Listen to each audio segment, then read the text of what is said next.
তো ভগবানের নয়ন যুগলে দেখবেন কেমন, বলছে ভগবানের নয়নে কি নাই, পলক নেই। কেন? বলছে কলিযুগে, আচ্ছা পলক ফেলতে যেই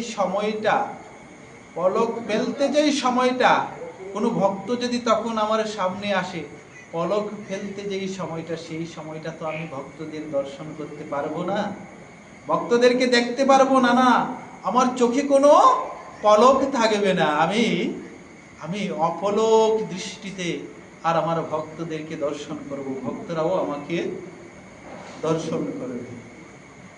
তাই ভগবান জগন্নাথের পলক নেই, তিনি অপলক দৃষ্টিতে সমস্ত সময় তিনি ভক্তদেরকে দর্শন করেন। জগন্নাথকে যে ভালোবেসে আপন করে নিতে পারেন, বলছে জগন্নাথ তার অতীব আপন হয়ে যায়। জগন্নাথের এই চোখা নয়ন সমস্ত ভক্তদেরকে কৃপা করার জন্য। জগন্নাথ চোখা নয়ন নীলাচল বাড়ে, তো না संभाले तो हमें कौन संभाले।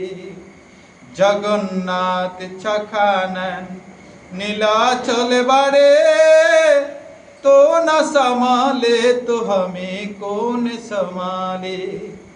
मेरे नाया तोया मेरे नाया है अब तो तेरे हवाले, मेरे नाया है अब तो तेरे हवाले, तो न संभाले तो हमें कौन संभाले। जगन्नाथ चोखा नयन নীলাচল ভাড়ে, তো না संभाले तो हमें कौन संभाले। জগন্নাথ আবির্ভূত হয়েছিলেন, এসেছিলেন ইন্দ্রদুম্ন রাজার মাধ্যমে তিনি আবির্ভূত হয়েছিলেন। ইন্দ্রদুম্ন রাজা ছিলেন মালব দেশের রাজা। তিনি ভগবানের পরম ভক্ত ছিলেন, পরম বিষ্ণু ভক্ত ছিলেন। ভগবানকে প্রচুর তিনি ভক্তি করতেন। এত বড় ভক্ত এই জগতে আর হয় কি না হয়। সেই ইন্দ্রদুম্ন রাজাকে দেখুন, ভগবান যখন আবির্ভূত হয়, বলছে ভক্তি ছাড়া ভগবানকে কখনো আবির্ভূত করতে পারে না। যদি ভক্তি অটল থাকে, ভগবানের শ্রীচরণে যদি প্রেম থাকে, এমন প্রেমী ভক্তের ভক্তির কাছে ভগবান সেই ভক্তিতে প্রকট হয়ে যান। কেমন করে? বলছে যশোদা মা আগে পূর্বে সত্যযুগে কে ছিল? দরা দেবী ছিল, ভগবানের পরম ভক্ত ছিল, পরম ভক্তা ছিল। সেই ভক্তার ভক্তিতে ভগবান কি হয়েছেন? যশোদার কোলে তিনি খেলেছেন, মা ডেকেছেন, মমতা নিয়েছেন। হ্যাঁ, ভক্তির কাছেই ভগবান পরাভূত, ভক্তিতেই ভগবান প্রকট হয়। ভক্তি ছাড়া ভগবান কখনো প্রকট হয় না। যদি আমাদের মধ্যেও এমন ভক্তি থাকে, তাহলে আমরাও ভগবানকে প্রকট করতে পারি। কারণ ভগবান বলেছে, আমি ভক্তাধীন ভগবান, ভক্তির কাছে আমি অধীন হয়ে যাই। ওরে ভক্ত আমার মাতা পিতা, ভক্ত আমার গুরু, ভক্ত আমার মাতা পিতা, ভক্ত আমার গুরু, ভক্ত আমার নাম রেখেছেন বাঞ্ছা কল্পতরু, ভক্ত আমার নাম রেখেছেন বাঞ্ছা কল্পতরু। ভক্ত দিলে আমি গাই, আমি ভক্তের হার জুগাই।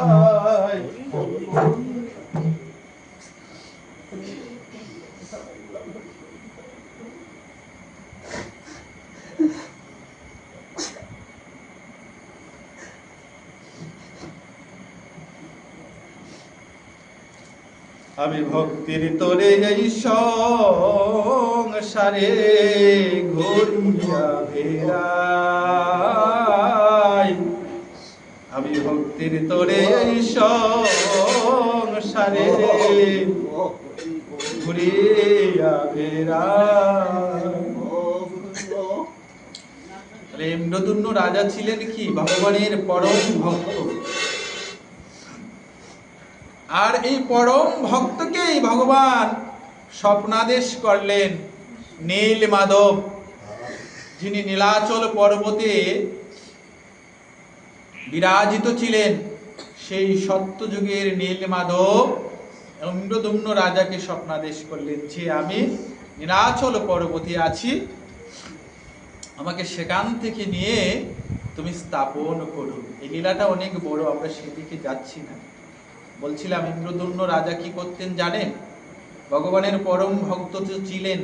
ভগবানও বলেছেন যে যারা আমার ভক্ত তারা তো আমার ভক্ত বটে, কিন্তু যারা আমার ভক্তের ভক্ত, যারা আমার ভক্তকে সেবা করে, ভক্তকে ভালোবাসে, বলছি তাদের চেয়ে প্রিয় ভক্ত আমার আর কেউ হয় না। ইন্দ্রদুম্ন রাজা কি করতেন জানেন? তিনি ভগবানের পরম ভক্ত ছিলেন। ওই রাজ্য দিয়ে যারা তীর্থ ভ্রমণ করতে যেতেন, সেই তীর্থ ভ্রমণকারী সাধুগুরু বৈষ্ণব যারা ছিল, প্রহরীদেরকে আর পেয়াদাদেরকে তিনি বলে রেখেছেন, যারা তীর্থ ভ্রমণ করতে আসবে, সাধুগুরু বৈষ্ণব যারা তীর্থ ভ্রমণ করে আসে, তাদেরকে তুমি একটু মহলে নিয়ে আসবে। তো তারা যারাই তীর্থ ভ্রমণ করে আসতো, বৃন্দাবন ভ্রমণ করে আসতো, ওই ইন্দ্রদুম্ন রাজার কাছে নিয়ে আসতো যে রাজা, ইন্দ্রদুম্ন রাজা মহাশয় আপনাদের কৃপা লাভ করতে চেয়েছেন। নিয়ে আসতেন, সাধুদের অনেক সেবা করতেন। সাধুদের সেবা করে আর খুব সুন্দর আসনে বসিয়ে ওই সাধু ভক্তদের কাছে তিনি জানতে চাইতেন যে আপনারা কোন তীর্থ ভ্রমণ করে এসেছেন? কাশী ভ্রমণ করে এসেছেন?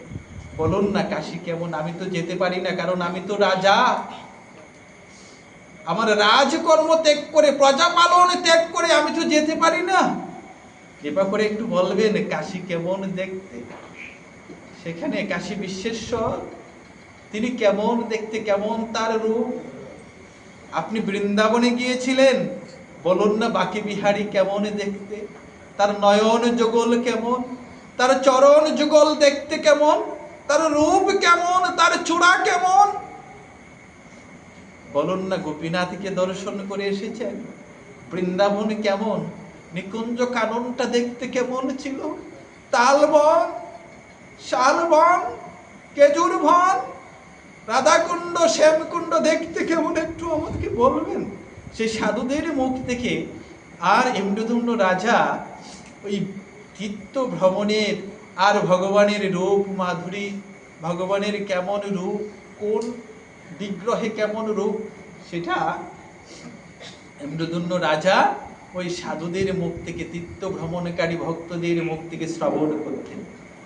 তো ভগবানের কেমন প্রিয় ভক্ত ছিলেন, সেই ভক্তকে স্বপ্নাদেশ করলেন যে এই রকম ভাবে ব্রজে নীলাচল পর্বত থেকে আমাকে নিয়ে তুমি পুরী মন্দিরে স্থাপন করো।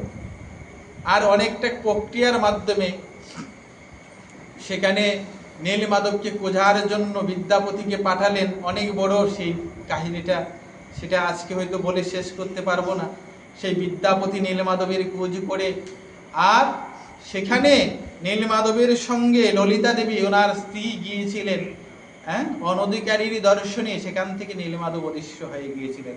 পরবর্তীতে আবার ইন্দ্রদুম্ন রাজাকে স্বপ্নাদেশ করলেন যে সমুদ্রে আমি দারু রূপে আসব, আর সেই দারু থেকে তুমি আমাকে প্রস্তুত করবে। দারু ব্রহ্ম জগন্নাথ বলদেব সুভদ্রা দেবী। সেখান থেকে সেই দারু বৃক্ষ নিয়ে গেলেন গন্ডিচা মন্দিরে। গন্ডিচা মন্দিরে স্বয়ং দেবশিল্পী কে? বিশ্বকর্মা সেখানে বৃদ্ধ ব্রাহ্মণের রূপ ধরে, আর সেই দারু থেকে ব্রহ্মরের রূপ ওই গন্ডিচা মন্দিরে তিনি শর্ত দিয়েছিলেন যে 21 দিন পর্যন্ত কেউ এই মন্দিরের দরজা খুলতে পারবো না, আমি ভিতরে কাজ করব। যখন 14-15 দিন অতিবাহিত হয়েছে আর ভিতর থেকে কোনো টুকটুক কাজ করার আওয়াজ আসে না, তখন গণ্ডিচা দেবী আর ইন্দ্রদুম্ন রাজা, গণ্ডিচা দেবী হলো কে? ইন্দ্রদুম্ন রাজার সহধর্মিণী, পরম ভক্তা ছিলেন ভগবানের। তো গণ্ডিচা দেবী চিন্তা করছেন, আহারে মহারাজ, যদি ওই বৃদ্ধ লোকটা এই 15 দিন হয়ে গেল, এখন বোধহয় সে অসুস্থ হয়ে গেছে, এখন তো কোনো শব্দ শুনতে পাচ্ছি না, কোনো শব্দ শুনতে পাচ্ছি না, তো দরজাটা খুলতে হবে। খুব বেকুল হয়ে কোনো উপায়ন্তর না দেখে দরজাটা খুলে দিয়েছিলেন। যখন দরজাটা খুললেন, দেখলেন ওইখানে কোনো বৃদ্ধ লোক নেই, সেখানে কোনো কারিগর নেই। কি হয়েছে?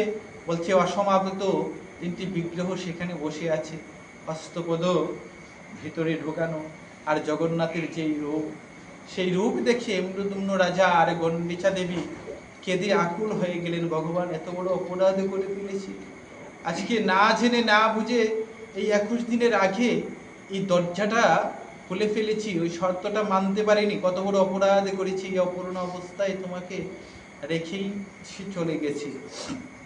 আমাদের অনেক বড় অপরাধ হয়ে গেছে। নিজের সেই অপরাধের গ্লানিতে রোধন করতে করতে সমস্ত রাত রোধন করছেন। জগন্নাথ একটু পরেই মধ্যরাত্রে আর ইন্দ্রদুম্ন রাজাকে স্বপ্নাদেশ করলেন যে, মহারাজ ইন্দ্রদুম্ন, তুমি শোনো, আমি যেই রূপটা তুমি দেখছো, এই রূপেই এই কলিযুগে পুরী ধামে আমি পূজিত হব, ভক্তদেরকে কৃপা করব, তুমি আমার এই রূপেই পুরী মন্দিরে স্থাপন করো। মন্দিরে স্থাপন করলেন। ইন্দ্রদুম্ন রাজা তার রাজ্যভার ত্যাগ করে তিনি রাজ্য ছেড়ে চলে আসলেন। কেন? বলছে ভগবানের সেবা করার জন্য। বলছে ভগবানের সেবা কি রাজা হয়ে করা যায় না? হ্যাঁ, করা যায়। আগে করতো না ইন্দ্রদুম্ন রাজা, আগেও তো ভগবানের ভক্তি করেছে, কিন্তু এখন তার মনে হলো, যদি আমি রাজা হয়ে ভগবানের সেবা করি, তাহলে আমার রাজত্ব আছে, অঢেল সম্পদ আছে, ধন আছে, অর্থকড়ি আছে, আমার শক্তি আছে, বল আছে, আমার মনে যদি কখনো অহংকার হয়, মনে যদি এই কথাটা উদয় হয় যে আমি তো রাজা, রাজা হয়ে আমি জগন্নাথের সেবা করছি, না না, আমি রাজা হয়ে নয়, জগন্নাথের দাস হয়ে আমি সেবা করতে চাই। আর এটাই জীবের প্রকৃত স্বরূপ, কারণ জীবের স্বরূপ হয় কৃষ্ণের নিত্য দাস। জীব সকলেই কৃষ্ণের নিত্য দাস। বলছি রাজা হয়ে নয়, রাজা হয় নয়, ভগবানের সেবাটা করতে হয় দাস হয়ে। তাই ইন্দ্রদুম্ন রাজা তার রাজ্য ত্যাগ করেছেন। একদিন জগন্নাথের সামনে দাঁড়িয়ে আর গণ্ডিচা দেবীর সামনেই তিনি কি করেছেন? তিনি জগন্নাথকে প্রার্থনা করছেন যে, জগন্নাথ, তোমাকে একটা প্রার্থনা করি, তুমি রাগবে? বলছে, তুমি করো, কি প্রার্থনা করবে? জগন্নাথকে বলছে যে, তুমি এই কৃপা করো, আমার বংশে যেন কেউ না আসে, আমার বংশে যেন কেউ বেঁচে না থাকে, কেউ না আসে, আমার তো সন্তান নেই, তুমি এইটুকু কৃপা করো, আমার যেন সন্তান না হয়। গণ্ডিচা দেবী বলছে, না ভগবান, তুমি এই কথা শুনবে না। কেন জানো? আমি তো মা, আমি একটা নারী। নারী জন্মের সার্থকতা হলো তার মাতৃত্ব। সার্থকতা কি? মাতৃত্ব, তার মমতা, সন্তানকে দেওয়া মমতা আর বাৎসল্য প্রেম। বলছে, আমি আমার বাৎসল্য কোথায় রাখবো বলো তো? ইন্দ্রদুম্ন রাজা বলছে যে, ভগবান, তুমি আমি যা বলছি সেই কৃপাটাই করো। বলছি, এমন বর তুমি কেন চাইছো? ইন্দ্রদুম্ন রাজা বলছে কি জানেন? যে আমার বংশে যদি কেউ হয়, কোনো এক সময় সেই বংশের পরম্পরায় আমার যে কি হবে, প্রজন্ম হবে, তাদের মধ্যে অনেকেই এইরকম করে গর্ববোধ করতে পারে যে নীলাচল পুরী মন্দির আমাদের বংশের ইন্দ্রদুম্ন রাজা তিনি স্থাপন করেছিলেন। জগন্নাথ বলদেব সুভদ্রা দেবীকে তিনি স্থাপন করেছিলেন।